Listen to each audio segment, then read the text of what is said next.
Before I begin, I do want to tell you guys that Super Mario 64 is the first video game that I have ever played. So naturally, it was also my introduction to Mario.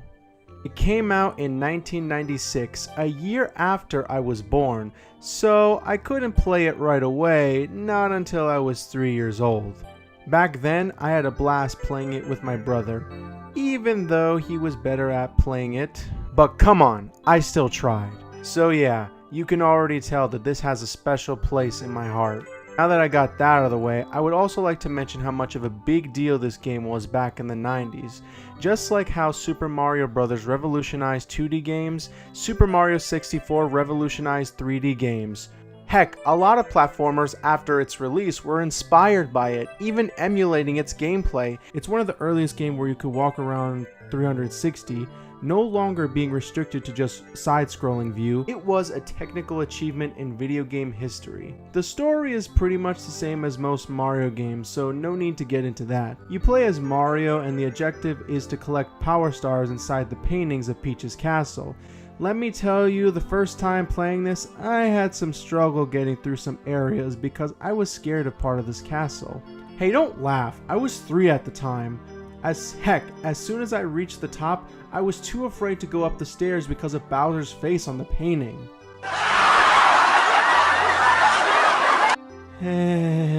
Shut up!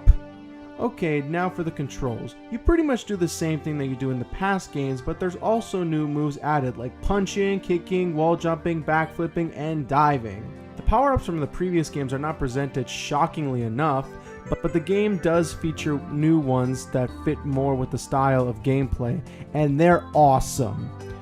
You can not only fly with the wing cap, but you can not only go through solid objects with the invisible cap and annihilate your enemies as Metal Mario with the metal cap. That one is probably my favorite power-up. You just feel so invincible in how many enemies you can destroy with this. They've made it more useful in the DS remake, but I'll talk about that later. What can I say about Mario 64 that hasn't been said already? Well, I guess the best way to do that is with my experience with the game. Again, when I first played it, I had a hard time figuring out what to do. I mean, sure, sub-worlds weren't really that big. I did, however, notice that the game does encourage you to think outside the box and how to traverse through challenges, which I have to give them major props for. The graphics may not look amazing right now, but I was blown away by its visuals at the time. I think they are still wonderful to look at, and thanks to its bright colors and great environments. Have anyone noticed that many games nowadays mostly have gritty and colorless environments just to make it more epic? I don't want to talk down about modern games, but most of them usually have colors like black, brown, dark green, and gray that just feels depressing to look at. Some games nowadays, however, are still trying to get that positive feeling back, but I think they're kind of rare. Nintendo today is still bringing back the enjoyment of solid gameplay, fun levels, exciting challenges, and most of all, variety. It allows you to search around for secrets, offering fun challenges, and you're not limited to where you can go. Okay, sort of. You still have to collect a certain amount of stars in order to progress. In each world, you can decide which star you want to go to first and finish the other challenges later. Though, of course, it all depends if you have the proper power-ups to do so. Yes, I know about the 100 coins challenge. You are rewarded a star if you collect 100 coins in each world. That is one of the most difficult challenges of the game because it takes time to know the area for coins. You have to know where the blue and red coins are and making sure you don't get to the last coin in a dangerous spot. I know a lot of people get frustrated to this part of this game, but it's not really impossible. It just takes time, and once you do collect them, the feeling of accomplishment is just satisfying. Each world has something to offer. Bomb Battlefield is pretty much the basic level. It's simple enough for players to get the hang of the game. Thwomp's Fortress is just like a child's play set of Legos that are filled with the brim with thwomps. Jolly Roger Bay has a beautiful atmosphere thanks to the music. Swimming just never felt more relaxing. Cool Mountain is a real slippery area, trying to get through those, and those snowmen that just pop out of nowhere. Oh, and I love the penguins. They're fun characters. Big Boo's Haunt is a very chilling and very spooky place to go around, and yes, I was one of those many kids who were frightened by that piano. I could go on, but I recommend playing the game for yourself to experience more of these worlds.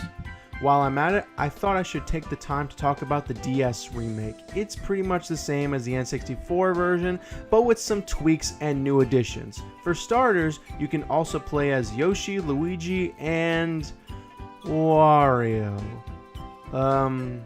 Okay. Second, there are more power stars to collect to increase the longevity. Next, the graphics have been beautifully updated, though due to the limitations of the DS, it looks more pixelated as a result, but it doesn't bother me. We'll say that this DS remake improved on a lot of things. I personally think the controls are tighter. Yes, I know that sounds crazy because you have to use a D-pad instead of a joystick, but I didn't think it was an issue for me. I actually matched the controls for 3D games using the D-pad. Shocking, I know.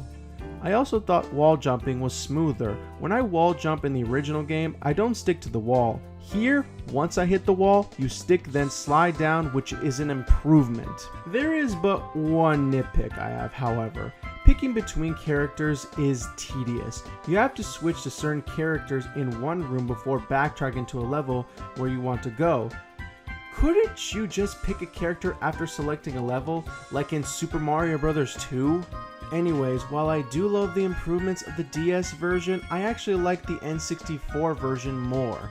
I don't know why, but maybe it's because of the nostalgia and that it was the first game I ever played, but that's just me. Even if you don't have nostalgic memories with this game, it's still fun and full of great gameplay, beautiful worlds to explore, and clever secrets to discover. I think I've said enough.